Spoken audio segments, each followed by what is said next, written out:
Bienvenue dans notre podcast Un livre, une voix dédié aux ouvrages des nouveaux auteurs et des autrices émergentes. Je suis Nelly Plateau, autrice, et aujourd'hui je reçois Thomas Karch qui a seulement 22 ans et auteur de 2 romans de fantasy ainsi que de 2 autres ouvrages poétiques. Il est également compositeur et producteur fortement engagé dans l'édition indépendante. Après le premier opus poétique alternatif en 2024, le diptyque se referme avec son second livre, Ex Nihilo, qui paraît bientôt la semaine prochaine, le 11 juillet. C'est une œuvre pensée comme un album musical poétique. C'est un texte profondément générationnel et engagé et musical, dans lequel la réflexion sur la création littéraire est largement abordée, mais qui parle aussi des sujets de géopolitique ou de société, ou encore d'autres thèmes beaucoup plus intimes, comme l'acceptation de soi. Ce livre est un dialogue fort entre l'auteur et ses lecteurs. Bonjour Thomas. Bonjour Nelly, merci de me recevoir. Je t'en prie. Écoute, tu as commencé à écrire à 15 ans, et maintenant, avec du recul, qu'est-ce qui a déclenché ce besoin d'écrire, de créer, puis de dire? Je pense que c'est justement né d'une incapacité, celle de pouvoir montrer les histoires que Mm. j'imaginais quand j'étais petit dans ma tête, et l'incapacité aussi de pouvoir pleinement exprimer ce que je ressentais et ce que je souhaitais dire au fond de moi.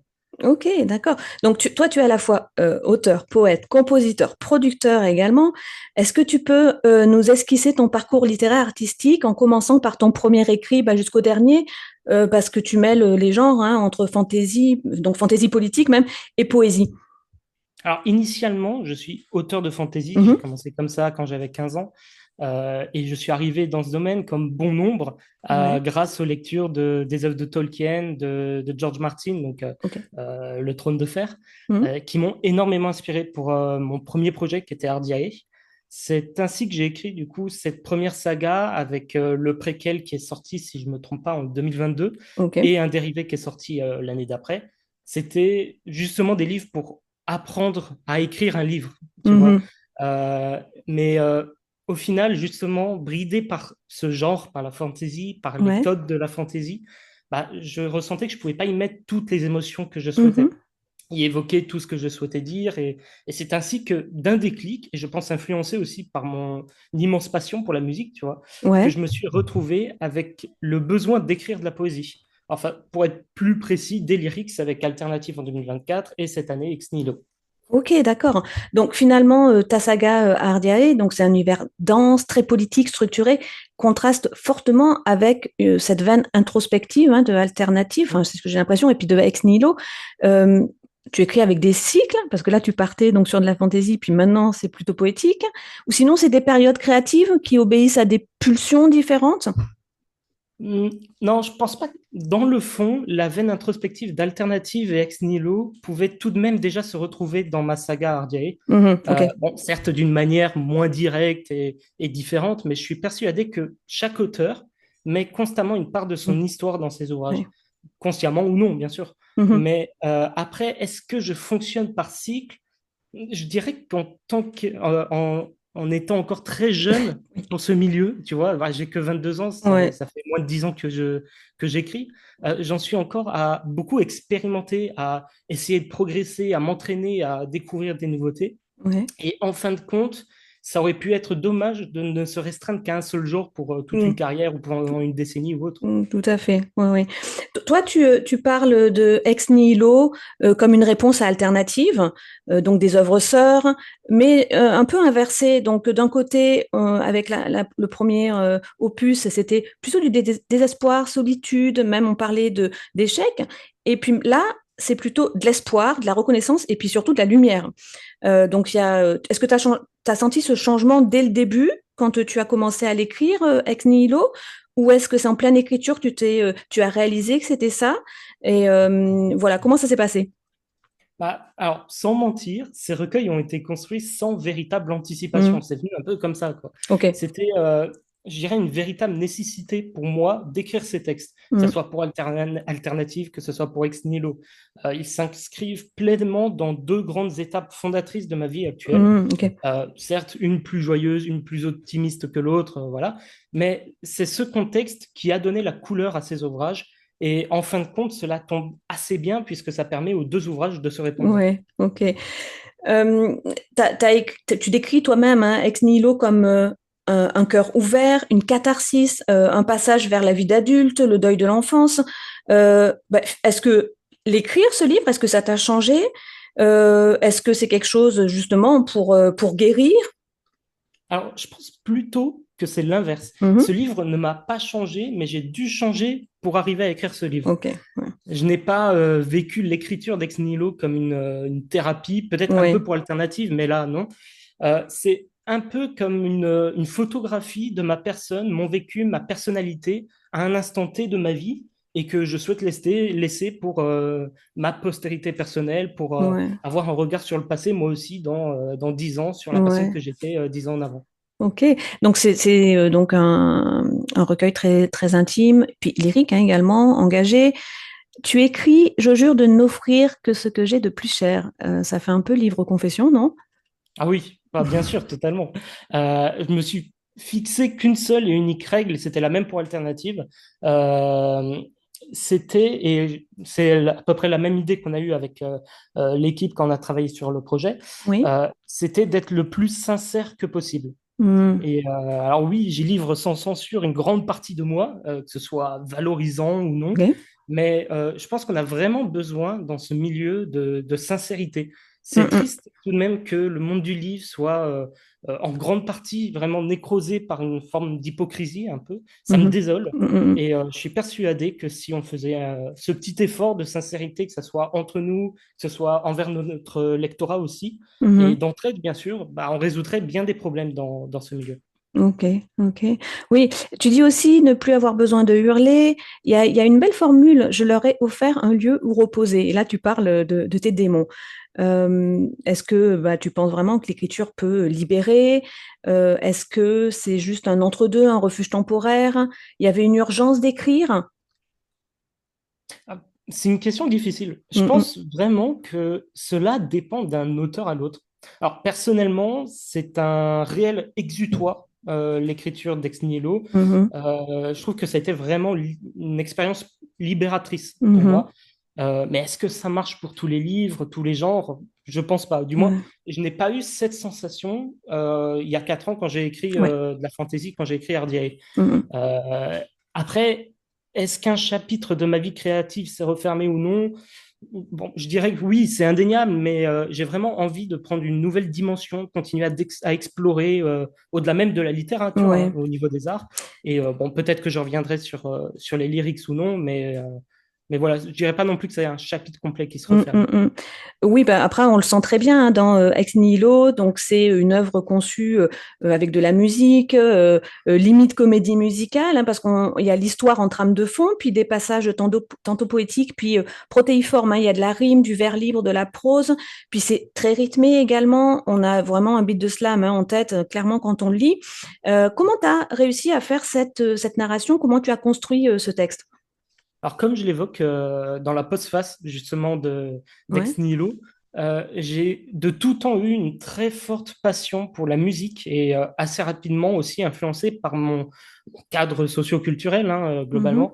Je me suis tourné vers le rap, le slam, le spoken word, notamment le rap américain de la Ok. côte ouest. Mhm. Et dans ce registre, il y a pour moi un chef-d'œuvre qui m'a vraiment marqué à vie, c'est Good Kid, Mad City de Kendrick Lamar. Mhm. Euh, je n'ai pas vraiment le talent, du moins l'expérience pour essayer de concevoir un Ok. album, même un album du genre ou quoi que ce Mhm. soit, mais mon talent est plutôt littéraire que musical. Alors j'ai essayé d'adapter la façon dont on construit un album narratif, mais sur le papier. Sur le papier, ouais. Donc un album comme celui de Kendrick, et ça a donné déjà le premier essai, le crash test, on va dire, qui était alternative, Ouais.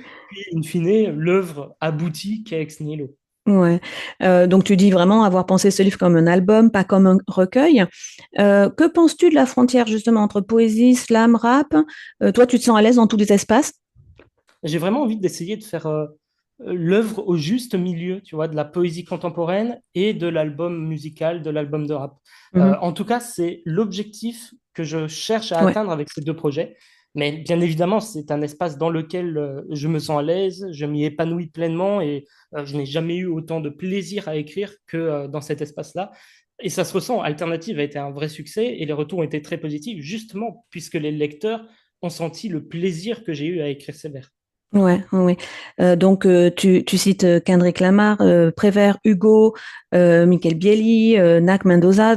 Comment tu fais pour rassembler toutes ces influences? Parce qu'il y a de la poésie classique, de la musique urbaine. Il y a un tiraillement entre la littérature et la musique ou finalement c'est une seule langue? Non, aucunement. Je trouve que même que c'est assez Ouais. complémentaire.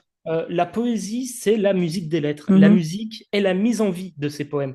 Et je trouve que justement, chercher la musicalité dans l'écriture des poèmes leur donne une toute autre dimension et rafraîchit énormément le genre. Mhm. Je n'écris quasiment plus de poèmes dans leur expression la plus classique, comme Ouais. on pouvait le voir, par exemple, chez Prévert, justement, qui m'a Mhm. énormément influencé et m'a amené dans ce registre-là. Mhm. Je trouve que les lyrics, avec des vers libres, des rimes plus audacieuses, des multisyllabiques, des jeux de mots, etc., c'est autant un plaisir à écrire qu'à Qu'à lire. lire Mhm. et qui sait peut-être plus tard à chanter aussi. Et puis, toi, concrètement, comment tu écris? T'es dans le silence, la musique, hein, comment ça se passe? Alors pour Ex Nihilo, j'ai changé un peu ma méthode comparée à Alternative et Ouais. surtout comparée à quand j'écrivais de la fantasy. Mhm. Alors, en général, je regroupe plusieurs chansons qui regroupent les mêmes thématiques, les mêmes ambiances, les mêmes rythmes que je Mhm. veux donner aux lyrics. Et je les écoute en boucle pour plusieurs heures parfois. Ok. Puis je cherche une instrumentale, donc juste une musique sans parole dessus, Mhm. qui a les mêmes caractéristiques que les chansons sélectionnées, et je la laisse couler. Ok. Je laisse couler du coup mes lyrics Mhm. par-dessus cette instrumentale, et ça vient vraiment tout seul. En fait, c'est presque comme une Ah, transe, quoi. c'est génial.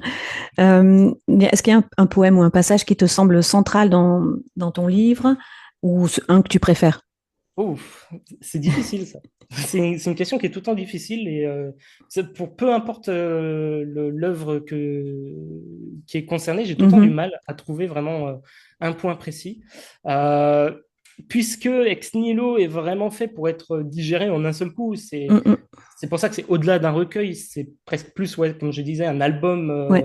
narratif. Mhm. Euh, mais bon, après, s'il fallait en choisir un, je dirais que pour le message qu'il apporte, c'est de la symbolique personnelle, je dirais Béni, Béni. qui est Mhm. le tout dernier, le tout dernier lyrics, le tout dernier texte d'Ex Nihilo, et Mhm. qui pour moi est vraiment l'apothéose de cette œuvre. Ok.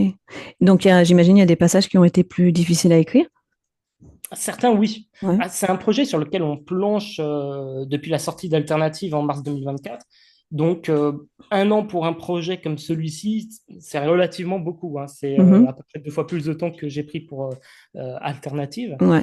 On a vraiment pris le temps de réfléchir à toute la concordance du projet, son agencement, etc. Beaucoup de textes n'ont pas été gardés sur le projet final aussi. Ouais.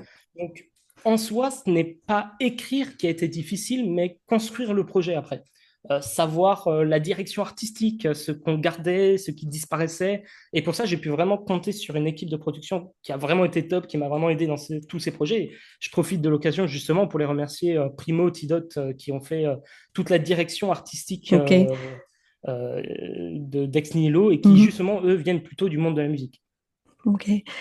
Je voulais parler aussi de tes autres projets parce que donc tu es à l'origine de la Ligue des Plumes Indées, du label Hégémonique. Toi, tu défends un modèle littéraire indépendant, accessible, engagé. Donc finalement, bah, l'auto-édition, elle est importante pour toi. Qu'est-ce que tu penses que ça amène concrètement, tous tes projets là, aux auteurs émergents ou indépendants qui essaient de percer? L'édition indépendante est importante pour moi puisque c'est le point d'orgue des souhaits d'un artiste, c'est Oui. être libre. Mhm. Et que la liberté est belle, qu'elle doit être soutenue, entretenue et défendue, et c'est ce que je porte justement à travers mes projets.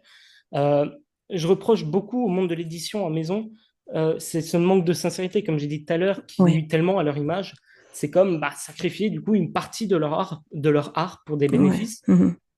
Et sur des projets qui ont pour objectif seul d'être sincères, je trouve ça vraiment médiocre, intolérable. Après, je parle pour la majorité, il y a, et j'entretiens de très bons rapports avec d'excellentes maisons qui Mhm. ont un profond Tout à respect pour fait. le travail Mhm. artistique et les choix de l'auteur. Et c'est pour ça, c'est important de ne pas trop ni trop vite élever une dichotomie Mhm. infranchissable entre l'AE et ME. Oui. Mais justement, l'AE a tout de même besoin de ce soutien, et c'est ce que j'essaye de porter à travers la Ligue, à travers le label, à travers le PPI, etc. Oui, oui. Donc pour les auditeurs, AE, donc les auteurs indépendants, et puis ME, maison d'édition, donc auto-édition et maison d'édition. Et toi, aujourd'hui, où t'en es quand même à 4 livres, est-ce que tu te sens aujourd'hui reconnu dans ce que tu portes? Est-ce qu'il y a encore des murs à faire tomber de ton côté? Tout dépend de quoi on parle. Vis-à-vis de ma place dans le milieu, bah, j'ai quand même quelques difficultés. J'ai eu longtemps du mal à Oui. accepter la place que j'avais acquis dans l'AE justement grâce à ces projets. Mhm. Et Ex Nihilo et certains des textes d'Ex Nihilo m'ont justement permis de faire un pas dans ce sens, dans l'acceptation, en gros. Ouais. Euh, mais j'ai toujours une impression qui me dérange. Et j'ai tout le temps peur d'être reconnu plus par mes activités pour le monde AE que Ouais. par mon statut d'auteur. Je ne Mhm. sais pas si tu vois, Je vois mais très bien, oui. ça peut paraître un peu comme un caprice, puisque beaucoup envieraient cette place. Mais voilà, ça demeure quelque chose qui m'inquiète, qui m'effraie un peu de ne pas d'être plus reconnu en tant qu'animateur du monde à eux qu'en tant Ouais. qu'auteur. Ouais, je te comprends tout à fait. Et qu'est-ce que tu dirais, toi, à quelqu'un qui doute de sa légitimité à écrire, à publier, puis à prendre la parole, donc dans un environnement d'auteur? Je dirais, écris encore plus Ouais. et Mhm. montre-leur que tu es grand, que tu as du talent. Mais avant tout, montre-toi à toi-même que tu peux être grand, que tu as Mhm, du mhm, talent, mhm. que tu peux avoir confiance en ce que tu fais. Parce que si tu as confiance en toi, en ce que tu produis, en ce que tu donnes, et que tu donnes tout pour y arriver, alors tu seras légitime pour porter un peu cette couronne, Oui. pour être devant de la scène. Ouais. Continuer, quoi. Continuer à écrire, C'est ne ça, pas c'est ça. perdre la foi. Alors, quel rapport entretiens-tu avec tes lecteurs, tes lectrices qui te suivent sur les réseaux?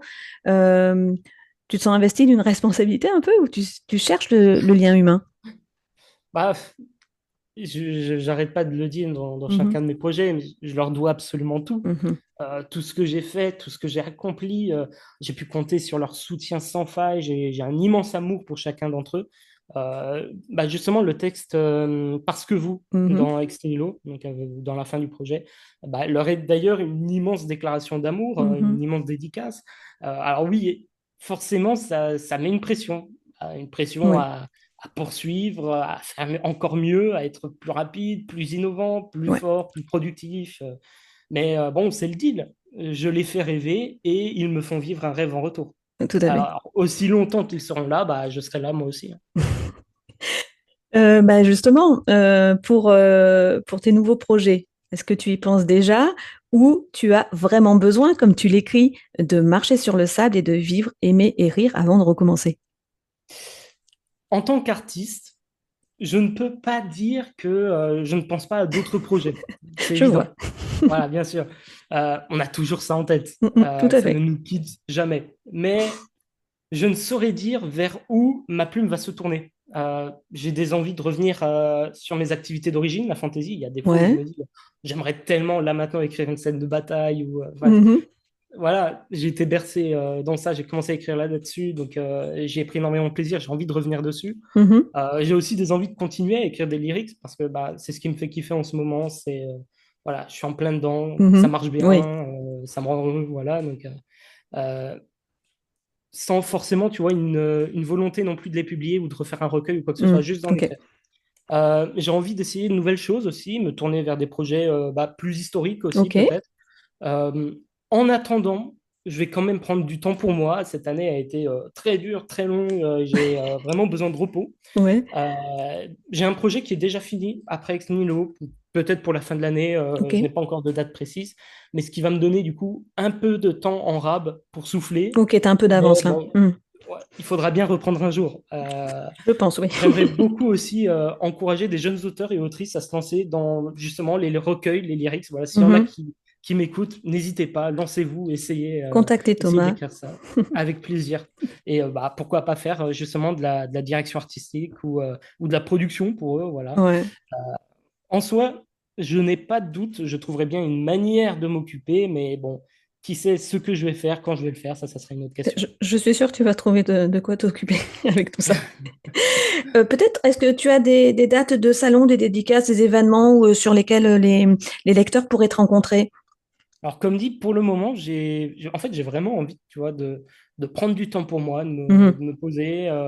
Du coup, non, je n'ai pas grand-chose à annoncer, surtout Mhm. avec des gros changements impersonnels qui vont arriver pour la rentrée. Ouais. Mais bon, j'espère faire quand même une belle tournée des salons dans l'ouest de la France pour la fin d'année Oui. jusqu'à l'été 2026, grosso modo. Mhm. Et les rencontres seront annoncées en temps voulu. J'ai quelques pistes et on pourra D'accord. essayer de Donc, faire on des choses verra ça sympas. sur tes réseaux. Bien sûr, sur Voilà. Instagram surtout. D'accord. Mais écoute, merci Thomas. J'ai vraiment été ravie de te recevoir dans ce podcast, hein. Vraiment, merci pour ton Un investissement plaisir dans cette partagé, vraiment. rencontre. Et puis, donc, j'invite maintenant les auditeurs à retrouver en commentaire les liens vers tes réseaux sociaux, les points d'achat de tes livres, puis d'Ex Nihilo également, puisqu'il y aura la piste musicale qui paraîtra le 11 juillet. N'oubliez pas de mettre des étoiles, de vous abonner sur YouTube et Spotify, et puis de commenter. Je vous dis à bientôt. À bientôt.